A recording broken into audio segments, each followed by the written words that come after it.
In this video, we're going to look at how we can use the Reflow tool to quickly spread out our text so that there's a nice amount on the screen.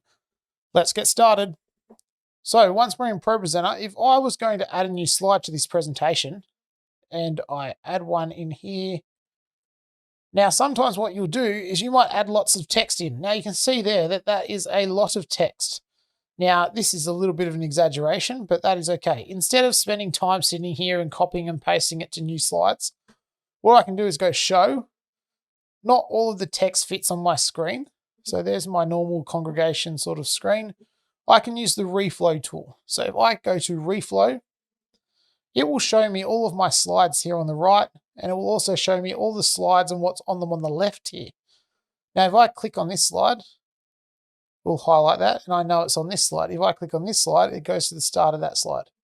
If I click over here, it shows me which slide I'm on over on the right-hand side.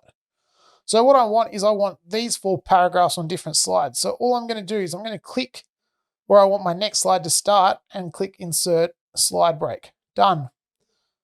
Then go again. And I'm going to go again for my 4th slide. And now I have nice looking slides. I go back to show. I click my slide and I just double check that it looks good in here.